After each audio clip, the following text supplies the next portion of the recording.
नमस्कार प्रिय विद्यार्थियों, वीके नॉलेज इलेक्ट्रिकल में आप सभी का स्वागत है। आपका आईटीआई का सीबीटी एग्जाम होना है और ओरिजिनल पेपर एग्जाम से पहले मुझे लगता है कि आपको एक बार देख लेना चाहिए ताकि पता तो रहे कि हमारा पेपर आता कैसा है। आज हम आपको एम्प्लॉयबिलिटी स्किल के 25 क्वेश्चन बताने वाले हैं जो कि आपके पेपरों में आते हैं। पढ़ना इसलिए भी जरूरी होता है क्योंकि आपके सीबीटी एग्जाम में बहुत सारे जो क्वेश्चंस होते हैं वो प्रीवियस क्वेश्चन से रिपीट हो जाते हैं। इसलिए इस पेपर को देख लो। आपको कुछ जानकारियां दे देता हूं, पहले वो सुन लीजिएगा। एक पूरा ओरिजिनल पेपर 2024 का हम आपको हल करवा के दे चुके हैं। 75 एमसीक्यूज उसमें पूरे, यानी electrician theory, engineering drawing, workshop calculation और employability and skill, employability skills जो है पूरा 75 क्वेश्चन का सेट फर्स्ट ईयर 2024 में जो हुआ था वो वाला आप उसको जरूर देखना समय निकाल कर। इसी वीडियो की प्लेलिस्ट में वो भी है, यानी ये वीडियो जहां आप चलाएंगे उसमें एक प्लेलिस्ट मिल जाएगी। नहीं है तो सीधा जाकर देख लो, ITI first year CBT exam 2025 नाम से प्लेलिस्ट बनी हुई है, उस प्लेलिस्ट को आप एक बार चेक कर लो। आज हम यहाँ जो हल कर रहे हैं वो 25 क्वेश्चन हल करेंगे एम्प्लॉयबिलिटी स्किल के। 14 जुलाई 2023 का ये पेपर है और थर्ड शिफ्ट का पेपर है, ओरिजिनल पेपर है, आपके सामने है, आप देख रहे हैं। इसके जो आपके वो 38 क्वेश्चन थ्योरी के हैं उसकी आपको अलग से एक क्लास मिलेगी, उसको आप अलग देखना। आइए शुरू करते हैं। और इस पेपर को मैं इसलिए दिखा रहा हूं क्योंकि सेम इसी पेपर के जो 25 क्वेश्चन थे उनमें से लगभग 8 से 10 क्वेश्चन ऐसे हैं जो उस 2024 वाले पेपर में भी थे। यानी मैं बोलना ये चाह रहा हूं कि अगर आप इन पेपरों को अच्छे से पढ़ लेते हैं तो आपके पेपर में पूरी संभावना बन जाती है। और इसके लिए हमने आपको हमारे ऐप में एक मॉडल टेस्ट सीरीज प्रोवाइड करवाई है जिसमें ये प्रीवियस क्वेश्चंस के पूरे सेट भी है, साथ में 75 प्रश्नों के सेट भी हमने वहां पर आपको अवेलेबल करवाए हैं। तो आप उसको जरूर ज्वाइन करना। डिस्क्रिप्शन में लिंक है, ऐप डाउनलोड कर लो। ऐप डाउनलोड करते ही आपको आईटीआई सीबीटी एग्जाम का सेक्शन मिलेगा, वहां पर आप क्लिक करेंगे तो आपको फर्स्ट ईयर के नाम से एक मॉडल टेस्ट सीरीज मिल जाएगी, उसको आप ज्वाइन करेंगे, ठीक है ना। तो ये डायग्राम वाले जितने भी है ये मैं करवा चुका हूं पहले, और आप देखेंगे इतना अच्छा पेपर मतलब बन रहा है वो कि उस पेपर में सारे के सारे क्वेश्चन यहीं से रिपीट हुए लग रहे थे। मतलब 2023 वाला पेपर हमने यूट्यूब पर हल करवाया था, अगर कोई बच्चा वो पढ़ कर गया तो 2024 में सेम आए। आइए आज के इन प्रश्नों से शुरू करते हैं। सेक्शन 4 एम्प्लॉयबिलिटी स्किल शुरू हो गया और इसका पहला सवाल ये रहा आपके सामने। सरकार देखिए क्या पूछ रहा है। वो कह रहा है कि जब आप इंटरव्यू एटिकेट करते हैं तो डज क्या है। देखो, डज और डोंट दो प्रक्रिया होती है, क्या करें और क्या ना करें इंटरव्यू देते समय, यानी शिष्टाचार का पालन वगैरह कहलाता है ये। डज का मतलब क्या है? डज का मतलब सबसे पहला तो है कि बी कॉन्फिडेंट, यानी पूरी तरह से कॉन्फिडेंट रहें आप अपनी बात जो भी रख रहे हैं। यही बात मैं आपके प्रैक्टिकल की भी बोल चुका हूँ। अगर आपको नहीं पता प्रैक्टिकल कॉपी कैसे लिखनी है, एग्जामिनर महोदय को वाइवा कैसे देना है, जॉब कैसे बनानी है, तो इस पर मैंने एक वीडियो बनाया, पूरा टाइम निकाल कर जरूर देखना। मैंने उसमें आपको यही कहा था कि आप एग्जामिनर जब वाइवा ले आपसे और सवाल पूछे तो कॉन्फिडेंस के साथ उत्तर देना। उनको ये लगना चाहिए कि हाँ बच्चे ने पढ़ा तो है, मैंने जो सवाल पूछा है उसका हो सकता है इसको आंसर नहीं आ रहा है लेकिन साल भर इसने मेहनत जरूर की है। तो जब भी आप इंटरव्यू वगैरह दे, बी कॉन्फिडेंट, अपनी बात को मजबूती से रखें। इसके अलावा और भी है, लिसन टू अदर्स, दूसरे को सुने, है ना, कम बोलें, ये सारी चीजें उसमें आती है। अब जो मैं 2024 का पेपर हल करा रहा था उसमें उसने ये पूछा कि कौन सा डोंट है, यानी क्या नहीं करें। तो नहीं करे में देखो सबसे रहा, बहुत ज्यादा इशारे करना, एक्स्ट्रा नहीं बॉडी लैंग्वेज का इस्तेमाल करना, ठीक है, बहुत ज्यादा कैजुअल कपड़े नहीं पहनने, है ना, अनावश्यक बहस ना करें, और नौकरी पाने के लिए अपनी क्षमताओं के बारे में झूठ ना बोलें। तो ये सारी चीज वहां पर ना करें। यानी कहने का मतलब ये है कि एक क्वेश्चन इस डोंट और डज वाले में से बनेगा। चारों विकल्पों को ध्यान से पढ़ना, आपको इजीली समझ में आ जाएगा, इस बात की मैं गारंटी देता हूं कि उस क्वेश्चन का आंसर क्या है। क्योंकि तीन ऑप्शन है ना, वो एक जैसे होंगे और चौथा ऑप्शन उनसे अलग होगा, आपको पहचान में आ जाएगा, पकड़ में आ जाएगा। आइए अगले क्वेश्चन की तरफ आगे बढ़ते हैं। सोशल नेटवर्क साइट का नुकसान क्या है? पहले तो ये बताओ मुझे, सोशल नेटवर्क साइट कौन सी है, क्योंकि पेपर में सवाल ये भी आएगा, निम्नलिखित वैसे कौन सी सोशल नेटवर्क साइट है या कौन सी सोशल नेटवर्क साइट नहीं है, तो फेसबुक, इंस्टा, ट्विटर, और आजकल तो अब यूट्यूब को सोशल नेटवर्क साइट में तो नहीं काउंट करते हैं, लेकिन मिसयूज उसका भी बहुत हो रहा है। क्या मिसयूज हो रहा है? इसकी हमें आदत लग जाती है, एडिक्टिव हो जाते हैं हम। एडिक्टिव यानी बुरी आदत लग जाती है, लत लग जाती, बोलते हैं नशा लोग बन जाता है। वास्तविकता ये है कि लोग 7-7, 8-8 घंटे इंस्टाग्राम पे रील देखने में बिता देते हैं, उनको पता ही नहीं लगता कि कब हमारा टाइम निकल गया। ये एक तरह से बुरी लत भी लग जाती है, ठीक है ना। हालांकि फायदे बहुत होते हैं, जैसे यूट्यूब है, अभी आप हमारी क्लास देख रहे हैं तो यूटिलाइज कर रहे हैं समय को। लेकिन यही आप अगर कोई कॉमेडी वीडियो देख रहे हैं, एक तरह से मान लीजिए, तो अब टाइम खराब ही कर रहे हो भाई, क्योंकि एग्जाम नजदीक है, सिर पर एग्जाम है और आप कॉमेडी वीडियो देख रहे हो, तो कहीं ना कहीं प्रॉब्लम होने वाली है। आओ अगले सवाल पर, तीसरा क्वेश्चन देखो। चलिए माय डियर, आगे बढ़ने से पहले दो बातें बोलना चाहूंगा कि प्लीज इस वीडियो को लाइक जरूर करें। चैनल सब्सक्राइब किए बिना आपको क्लास नहीं देखनी है, क्योंकि जब हम आपको रिपीटेड क्वेश्चन की सीरीज करवाते हैं तो वो वीडियो आप तक पहुंचते नहीं है, पेपर लगभग उनमें से आ जाता है। तो चैनल सब्सक्राइब करें, वीडियो को लाइक करें, अपने दोस्तों तक पहुंचाइए इसे। जो फर्स्ट ईयर का एग्जाम देने वाले आपके फ्रेंड है, प्लीज उन तक ये क्लासेस शेयर कर दीजिए। हाँ, आपका पेपर आ जाएगा, विश्वास कीजिए। सीबीटी एग्जाम होगा 80%, 90% नंबर आपके आराम से बनेंगे, इन क्लासेज को आप फॉलो करते हैं तब। आइए अगले सवाल की तरफ बढ़ते हैं। वो कहता है कि एक अच्छी बिक्री में जो पिच के 4P होते हैं ना, उनका मतलब क्या होता है? सेल्स के बारे में ना शॉर्ट में एक कहा गया है कि 4P आपके पास होने चाहिए।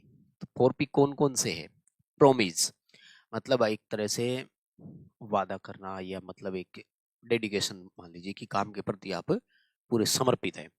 पिक्चर, यानी कि साफ स्पष्ट एक समझ में आना चाहिए अगले को कि जी ये देखो, ये रूपरेखा है चीज की, कोई भी हो, है ना। जैसे ग्राहक को समझा रहे हो तो उसको साफ सुथरी चीजें बताओ कि ये ऐसे होगा।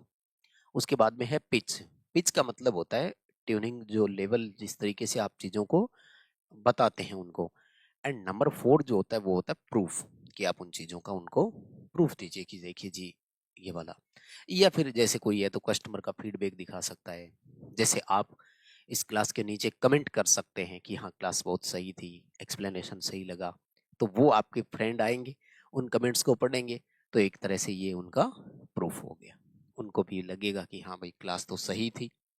ठीक है, जरूर ओपिनियन दिया करो, क्लास कंप्लीट होने के बाद बताया करो कि आपको हमारी क्लासेस जो है वो कैसे लगती है। ठीक, आगे बढ़ते हैं। सवाल देखो, कहते हैं कि आज का मौसम होने जा रहा है। देखो भाई, मौसम क्या होने जा रहा होगा? मौसम में क्या चीजें आती है? सर्दी, गर्मी, धूप, बरसात, यही तो चीजें होगी ना। यानी मौसम या तो हमारा ठंडा होने जा रहा है, या गर्म होने जा रहा है, या फिर बरसात आने वाली है। ऑप्शन पढ़ो। मौसम कोई आशापूर्ण थोड़ी होता है, मौसम बहुत जरूरी थोड़ी होगा, मौसम नीला थोड़ी होगा, मौसम गर्म होने जा रहा है। मई जून का महीना है, आगे जैसे जुलाई अगस्त सितंबर आ गया तो मौसम रेनी, यानी बरसात वाला होने जा रहा है। जनवरी दिसंबर चल रहा है तो ठंडा होने जा रहा है, भाई बहुत ज्यादा ठंड पड़ने वाली है। बस, अगर ऑप्शन को आप ध्यान से देखते हैं तो आपको समझ में आ जाएगा। ये क्वेश्चन 2024 में सेम रिपीट हुआ था, पढ़ लो इसको। एंटरप्रेन्योरशिप वाले चैप्टर में से, अप्रेंटिसशिप वाले चैप्टर में से क्वेश्चन आएगा, डेफिनेट है, कोई प्रॉब्लम नहीं है। सवाल देखो, उद्यमिता, एंटरप्रेन्योरशिप को क्या कहा जाता है? पहले तो ना पेपर सुनो, एक ऑप्शन और बनता है यहाँ। वो कहता है एंटरप्रेन्योर किसे कहा जाता है, उद्यमी किसे बोलते हैं? तो जो बिजनेस करता है उसे बिजनेसमैन बोलते हैं, ठीक है ना। और उसी बिजनेसमैन को हम लोग एंटरप्रेन्योर बोल सकते हैं, लेकिन थोड़ा फर्क होता है। बिजनेस करने के लिए आपके साथ पार्टनर कभी भी जुड़ सकता है, तो वो भी बिजनेसमैन ही कहलाएगा। लेकिन एंटरप्रेन्योर उसे बोलते हैं जिसने चीज को स्टार्टअप दिया हो, जिसने अपने फाउंडेशन बनाया हो, जिसने बिजनेस को शुरुआत की हो, वो एंटरप्रेन्योर कहलाता है, जिसने स्टार्टअप किया हो। बिजनेसमैन कौन होगा? हर एक पार्टनरशिप जो उसमें कभी भी शामिल हुआ हो। एक बंदे ने काम शुरू किया, 1 साल बाद उसके पास एक पार्टनर और आया, 2 साल बाद एक पार्टनर और आया, तो ये तीनों अब बिजनेसमैन है। लेकिन एंटरप्रेन्योर इनमें से एक ही है जिसने स्टार्टअप किया था। इसी तरह से एंटरप्रेन्योरशिप, उद्यमिता बोलते हैं, सेल्फ एम्प्लॉयमेंट को उद्यमिता बोलते हैं, यानी जिसने अपना खुद का रोजगार किया हो। क्वेश्चन अच्छे हैं, मुझे लगता है कि प्रॉपर आपको समझ में आ भी रहा होगा। चलिए माय डियर, आगे बढ़ने से पहले आपको दो इंपॉर्टेंट जानकारी दे देता हूं। जैसा कि मैं अभी बात कर रहा था, हम देखते हैं, पढ़ते हैं, उस समय हमें लगता है कि ये क्वेश्चन जब पेपर में आएगा तो मैं कर दूंगा या मैं कर दूंगी, लेकिन जैसे ही एग्जाम सामने आता है तो भूल जाते हैं कि यार इसका कौन सा सही आंसर था। तो करना क्या है, डिस्क्रिप्शन में लिंक दिया गया है, हमारा ऐप डाउनलोड कीजिए। हमने एप्लीकेशन पर आपको एक मेंबरशिप, एक मॉडल टेस्ट सीरीज प्रोवाइड करवाई है। क्या नाम है, CBT exam 2025 electrician first year model test series नाम से है। इसमें चारों सब्जेक्ट के तो आपको मॉडल टेस्ट मिलेंगे, electrician theory, employability skill, workshop calculation, engineering drawing. साथ में 75 क्वेश्चंस के सेट मिलेंगे जिनसे आप प्रैक्टिस कर सकते हैं और टाइम बाउंडेशन का देख सकते हैं कि पूरे समय पर मैं 75 क्वेश्चन हल कर पाऊंगा या नहीं। कहीं ऐसा तो नहीं कि टाइम पहले ही खत्म हो जाए। दूसरी बात, क्वेश्चन पढ़ा हुआ हमारे सामने आया तो हम उसे कर पाएंगे कि नहीं, कहीं ऐसा तो नहीं कि ऑप्शन भूल गए हैं। इसलिए प्रैक्टिस करो। साथ में प्रीवियस ईयर पेपर के क्वेश्चंस यानी पीडीएफ जो अभी मैं आपको हल करवा रहा हूँ, ये वहां पर अपलोडेड है, तो आप इनको पूरा पढ़ सकते हैं। इनको पढ़ना बहुत भी जरूरी है क्योंकि पेपर आता ही इसी में से है। मिलेगा कैसे, ऐप डाउनलोड कर लीजिएगा, डिस्क्रिप्शन में लिंक है। एप्लीकेशन डाउनलोड करके रजिस्ट्रेशन करो। जैसे ही ऐप ओपन करोगे तो सबसे पहले आपके पास ऐसा इंटरफेस आएगा, ये सारे ऑप्शन आएंगे और ये रहा देखो, ITI CBT एग्जाम नाम से सेक्शन। इस सेक्शन पे जैसे ही क्लिक करोगे तो आगे ये बैनर आपको मिल जाएगा। इस बैनर पर क्लिक करें और आप इसको ज्वाइन करें। एक टेस्ट को आप बार बार भी अटेंड कर सकते हैं। सो एग्जाम तक इसकी प्रैक्टिस कीजिए। पेपर इन्हीं प्रैक्टिस सेट में से आपको देखने को मिल जाएगा। बहुत जरूरी हो जाता है आपके लिए। ये जरूरी इसलिए हो जाता है क्योंकि कहते हैं ना कि प्रैक्टिस के बिना प्रयास करना अधूरा है या प्रैक्टिस के बिना प्रयास व्यर्थ है, और प्रैक्टिस में एक से मैन परफेक्ट।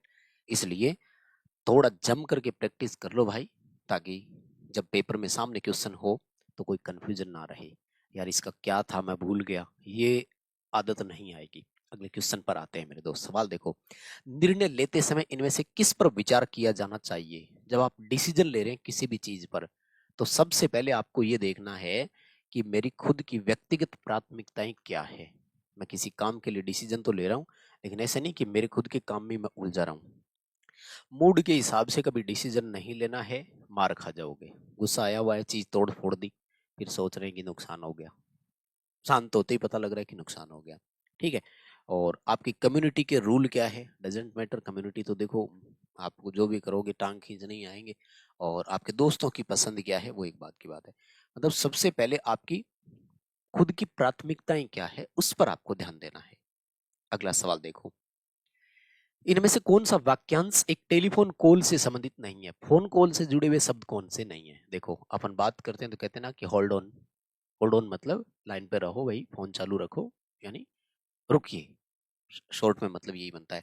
पिकअप, पिकअप का मतलब होता है कि कॉल उठाइए, है ना, पिकअप द कॉल। और उसके बाद कॉल बैक, कि मैं आपको बैक कॉल करता हूँ, बोलते हैं ना अपन ऐसे। क्या नहीं है, मेकअप नहीं है। कितना सिंपल है ये, इस बच्चे का भी सही है। देखो ये करेक्ट आंसर होता है, ये चूजन आंसर होता है। यानी आपने क्या चूज किया इनमें से, वो यहाँ पर दिखाया भी जाता है उस पर्टिकुलर बच्चे का क्या था उसमें। ठीक है ना।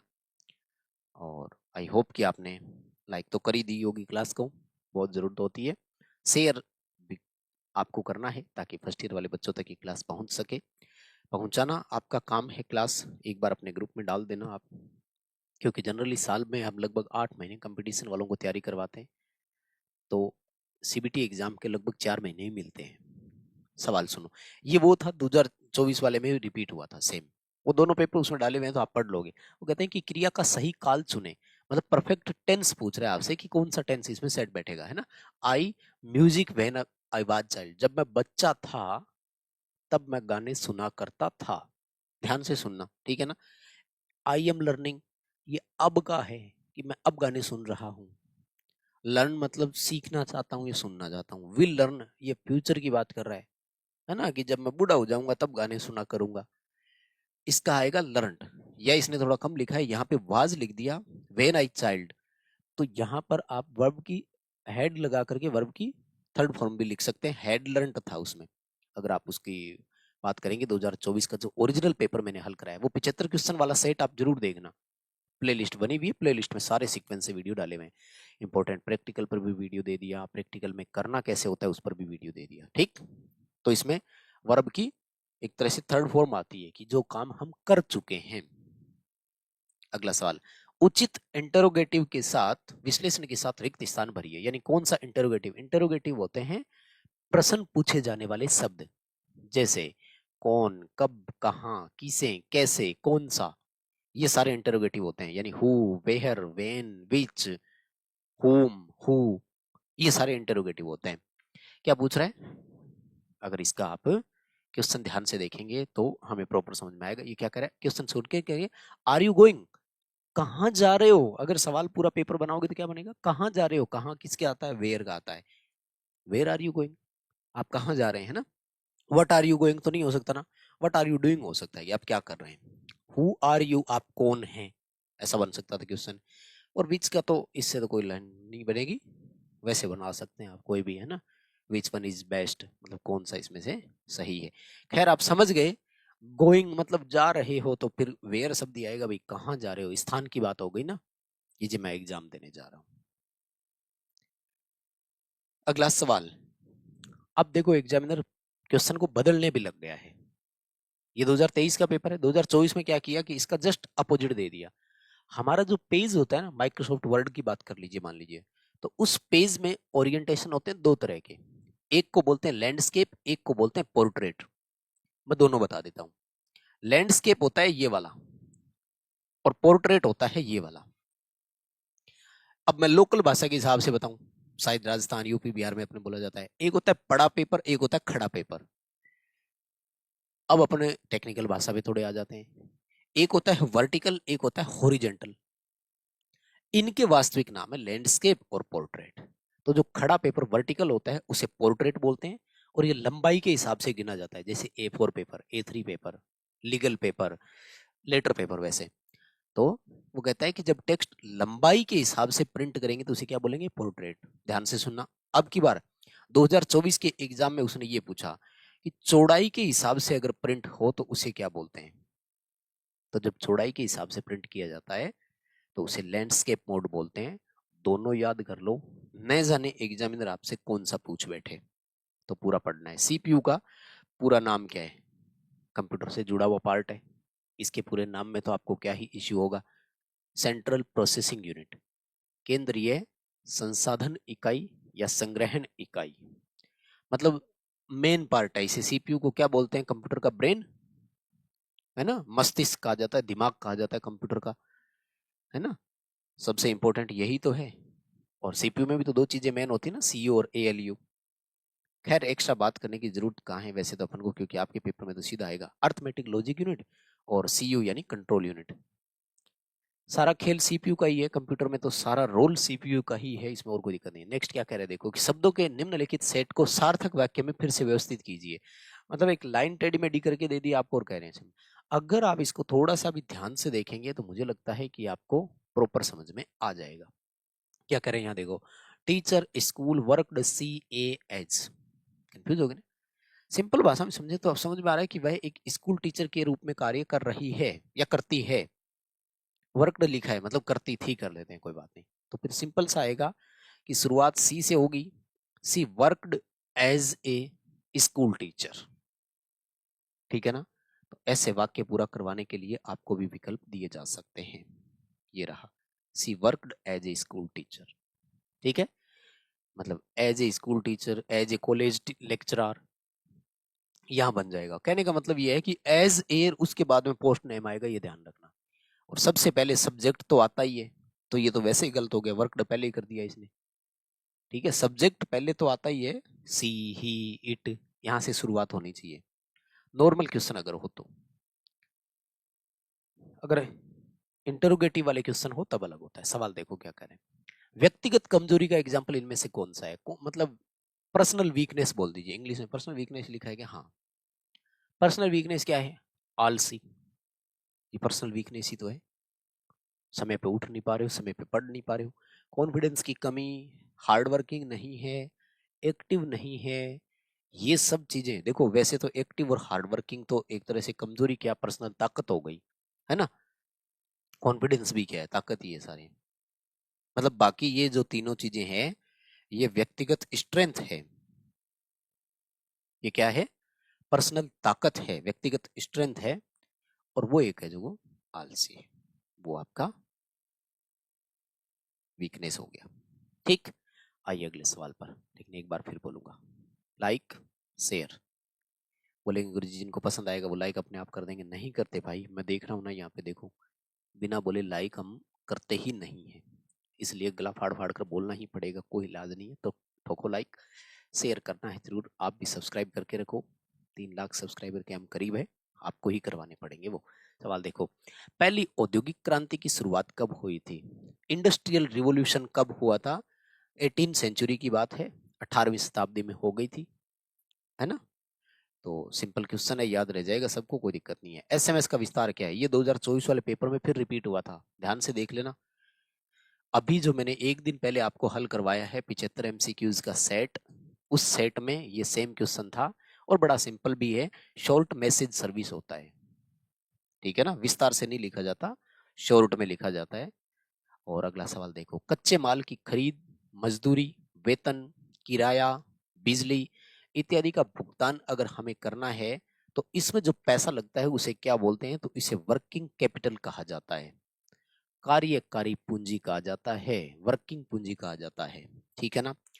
अचल पूंजी फिक्स्ड कैपिटल होती है आपकी, जिसमें एक बार पैसा लग गया, ठीक है ना। कैपिटल इनकम नहीं, इनकम तो आती है वो है। और लॉन्ग टर्म कैपिटल होता है इन्वेस्टमेंट करना किसी चीज में, कि आज मैं यहाँ लगा रहा हूँ, इसके बदले मुझे 3 साल बाद रिटर्न मिलेगा, वो लॉन्ग टर्म कैपिटल होता है।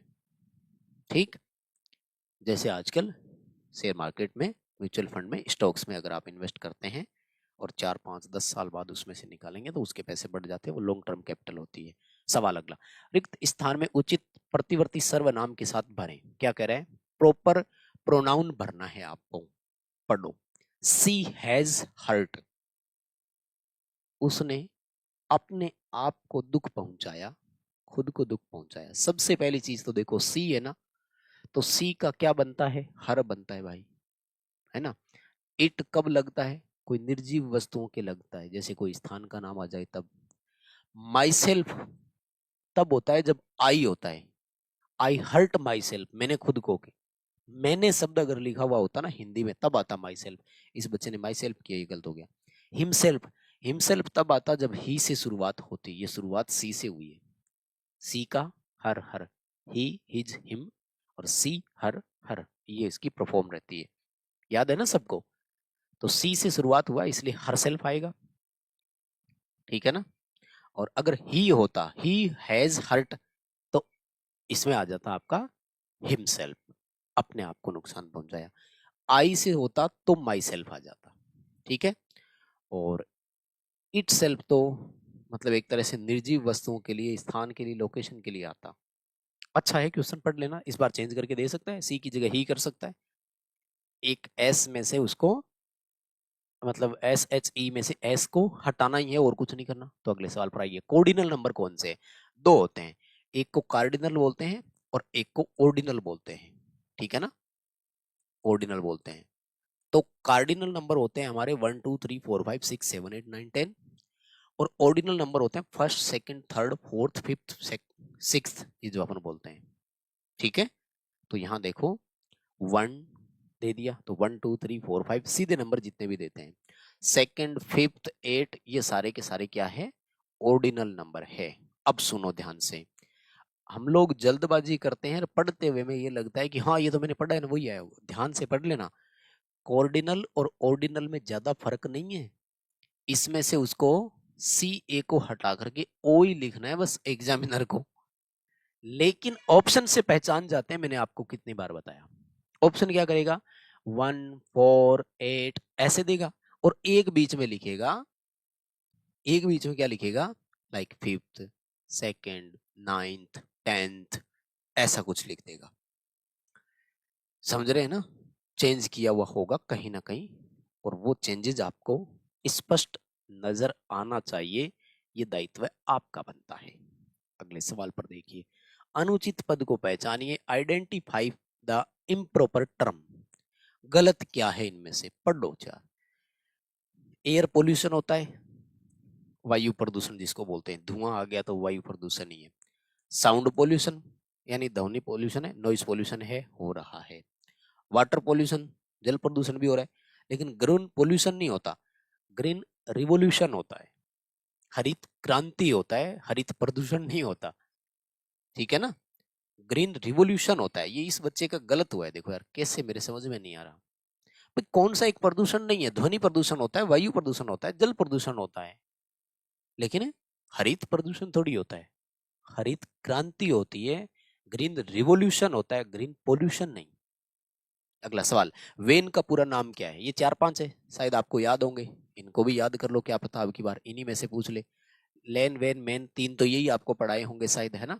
इसके बाद में आजकल एक और जोड़ दिया जिसका नाम है पेन, तो ये चारों याद रख लो, है ना। Local area network, metropolitan area network, personal area network like Bluetooth, like wifi hotspot, ये पर्सनल एरिया नेटवर्क होते हैं। और वेन, वाइड एरिया नेटवर्क, ठीक है, वाइड एरिया नेटवर्क। ध्यान से पढ़ लेना, वाइड एरिया 2 दे रखे हैं, देखो इस तीसरे वाले पे कहीं ध्यान ही नहीं दिया, वाइड एरिया नेम पर ठोके हो, उत्तर गलत हो जाएगा, आते हुए नंबर काट लेगा एग्जामिनर। और हो सकता है अब की बार आपसे लैन के बारे में पूछ लिया जाए, तो उसको भी याद रखना, local area network, metropolitan area network, सब याद कर लो भाई। अब एक्स्ट्रा चीजें पढ़ो, सीबीटी एग्जाम में क्वेश्चन थोड़े बदलने लग गया है, सारे सेम टू सेम नहीं आते हैं क्वेश्चन। देखो विंडो में नया फोल्डर अगर बनाते हैं तो बाय डिफॉल्ट नाम क्या आता है, ये रिपीट हुआ था, ये एज इट इज आया 2024 में। तो भाई पहला निवेदन तो ये है कि 2024 वाले प्रीवियस पेपर पढ़ लो, हमने आपको ऐप में प्रोवाइड करवा दिए हैं, ऐप डाउनलोड कर लो, मॉडल टेस्ट सीरीज ज्वाइन करो, उसमें सब कुछ है। एग्जाम के लिए वो कंटेंट अब अगले 10 दिन में पढ़ लो, सारा रिपीट हो जाएगा, सब समझ में आ जाएगा। तो नया फोल्डर जब भी हम बनाते हैं बाय डिफॉल्ट उसका नाम लिखा हुआ आता है न्यू फोल्डर, बाद में आप चेंज करके उसे लिख सकते हो, जैसे मॉडल पेपर 2024, मॉडल पेपर 2023, जो आपको नाम करना हो रीनेम हो जाता है। और किसी फाइल या फोल्डर का अगर आपको रीनेम करना है तो क्या करोगे, कीबोर्ड से फंक्शन की नंबर 2, जिसको शॉर्ट में हम लोग F2 बोलते हैं ना, आपको F2 प्रेस करना है, F2 प्रेस करते ही रीनेम हो जाएगा फाइल फोल्डर। अगला सवाल देखिए, आंसर शब्द में कौन सा मूक अक्षर है? मूक का मतलब होता है साइलेंट, जैसे नन, नॉलेज, साइकोलॉजी, इनमें भी तो होते हैं ना। तो सबसे पहले देखिए कि इस आंसर को हम हिंदी में लिखते कैसे हैं, कैसे लिखते हैं आंसर। अब कौन सा नहीं आया आप खुद देख लो भाई, डब्ल्यू का कहीं जिक्र नहीं हुआ, आंसवर ये नहीं बोलते हैं अपन, ठीक है। मूक का मतलब होता है छिपा हुआ कौन सा है, हाइड कौन सा हो गया। अगला सवाल, जांच के दौरान निम्नलिखित में से किस से बचना चाहिए, यानी इनमें से कौन सा काम आपको नहीं करना चाहिए जब आप प्रोबिंग कर रहे हैं। प्रोबिंग का मतलब होता है एक तरह से कोई चीज दिखाई जा रही है, बताई जा रही है, या उसके बारे में समझाया जा रहा है तब। तो इंटरप्टिंग द कस्टमर, ग्राहक को आप इंटरप्ट ना करें, मतलब वो जो पूछना चाह रहे हैं उसको बताइए, उसको नहीं कि रुको यार, या फिर ये क्या पूछ रहे हो यार, है ना। ध्यान से सुने वो बोल क्या रहे हैं, और समराइज करें, सारांश यानी शॉर्ट में कि देखो ये चीज है, और रिपीटेशन यानी सब चीज आपने उसको एक बार फटाफट से बता दिया, ठीक है। अगला सवाल, समस्या समाधान में इनमें से कौन सा एक आवश्यक कदम है? देखो प्रॉब्लम सॉल्व अगर आप करेंगे, वैसे तो होता है कि आइडेंटिफाई प्रॉब्लम, प्रॉब्लम को आइडेंटिफाई करो, पार्ट्स में डिवाइड करो, अब उनका सॉल्यूशन ढूंढो, लेकिन उसके लिए सबसे बड़ी चीज होती है कि उसकी डाटा कलेक्ट करो और एनालिसिस करो कि है क्या, फिर उस प्रॉब्लम का अपन सॉल्यूशन ढूंढेंगे। To gather and analyse data, data इकट्ठा करें और डाटा का विश्लेषण करें, समस्या का समाधान हो जाएगा। और आज का लास्ट क्वेश्चन मेरे दोस्त, 25वां सवाल, इनमें से कौन सा स्प्रेडशीट का एक्सटेंशन है? देखो स्प्रेडशीट बनती है माइक्रोसॉफ्ट एक्सेल में, ये आपको ध्यान रखना है थोड़ा सा, नहीं तो चीजें गड़बड़ हो जाती है। एक होता है हमारा माइक्रोसॉफ्ट वर्ड, एक होता है माइक्रोसॉफ्ट पावर पॉइंट। क्या होता है? Microsoft power point. तो मैं पहले इन सब का बता देता हूँ। एक्सेल का XLS, ये पहले हुआ करता था, आजकल विंडो 2007 और विंडो 2010 में, यानी 7 के बाद जितने भी, 7 से जितने भी है उनमें एक्स और लगने लग गया। माइक्रोसॉफ्ट वर्ड में बनता है डॉक्यूमेंट, और डॉक्यूमेंट को बोलते हैं .docx। माइक्रोसॉफ्ट पावर पॉइंट में बनती है प्रेजेंटेशन, और प्रेजेंटेशन का होता है .pptx। ये तीनों याद कर लो, अब की बार कोई भी पूछ सकता है वो आपसे। स्प्रेडशीट माइक्रोसॉफ्ट एक्सेल में बनती है, तो एक्सेल का XLS होता है, ये पुराने वाले हैं इसलिए इसने एक्स नहीं लगाया, विंडो 2003 तक यही हुआ करता था। फिर भी मैं और बता देता हूँ। पीडीएफ का मतलब क्या है, पूरा नाम होता है पोर्टेबल डॉक्यूमेंट फाइल या पोर्टेबल डॉक्यूमेंट फॉर्मेट, दोनों में से कोई भी आ जाए चलेगा। MP3 किसका है, ऑडियो का है, केवल और केवल जिसमें आवाज आती हो। और DOC किसका है, माइक्रोसॉफ्ट वर्ड का, जिसमें डॉक्यूमेंट बनता है। बताइए मेरे दोस्त, सवाल समझ में आए क्या, चीजें समझ में आई क्या, हो गया कंप्लीट। इसके थ्योरी वाले 38 क्वेश्चन की वीडियो अलग से आपको प्रोवाइड करवाऊंगा। इसके लिए आपको चैनल सब्सक्राइब करके रखना होगा। प्लीज लाइक किए बिना नहीं जाएंगे, सब्सक्राइब आप भी करें, शेयर कर दो, क्लास दोस्तों तक पहुंचा दो ताकि वो भी इसको देख सकें। और प्लेलिस्ट बनी हुई है, जितनी क्लासेस दी है अटेंड कर लो। पूरे साल ITI नहीं गए तब भी विश्वास दिलाता हूँ 100% पास की गारंटी है, वो भी अच्छे नंबरों के साथ। 80% 90% नंबर आ सकते हैं अगर इन क्लासेस को फॉलो करते हैं तो। वीडियो लाइक करके दोस्तों तक पहुंचा दीजिएगा। मॉडल टेस्ट सीरीज जरूर ज्वाइन करना। बहुत धन्यवाद।